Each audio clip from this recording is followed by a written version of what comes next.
नमस्कार मंडळी. तर आज म्हण घेऊया, अघटित वार्ता कोल्हे गेले तीर्था. अर्थ अगदी सोपा आहे. आता तीर्थाला कोण जातं, तीर्थाटनाला कोण जातं? जे संत असतात, साधू असतात, सज्जन असतात, ते तीर्थाटनाला जातात. आता कोल्हा कसा आहे?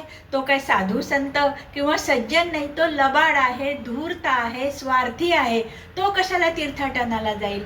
म्हणजे या म्हणीचा अर्थ असा होतो की नेहमी लबाडी किंवा काही वाईट कृत्य करणारा माणूस अचानकच बदलला, चांगलं वागायला लागला, सत्कर्म करायला लागला, म्हणजेच काहीतरी अशक्यप्राय आश्चर्यजनक गोष्ट घडायला लागली की लोक म्हणतात, अघटित वार्ता कोल्हे गेले तीर्था. आता उदाहरण सांगते.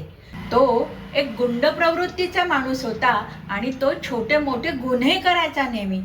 पण अचानक त्या दिवशी काय झालं, त्यांनी आपल्या घरासमोर गरीब लोकांसाठी पाणपोई आणि अन्नदान सुरू केलं.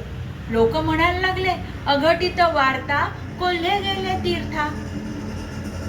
ती होती ना, ती मुलगी अतिशय घमेंडखोर, आढ्यत्तेखोर, आळशी, कुणाचेही न ऐकणारी, कुणालाही मदत न करणारी. पण काय झालं, त्या दिवशी त्यांच्याकडे काही कार्यक्रम होता आणि ही आपली सकाळी लवकर उठून आईला अगदी कामात मदत करायला लागली. लोक काय म्हणायला लागले, अरे अघटित वार्ता कोल्हे गेले तीर्था. मंडळी, उदाहरणं आवडली असतील तर लाईक, शेअर, सबस्क्राईब करा आणि हो, कॉमेंट करायला विसरू नका.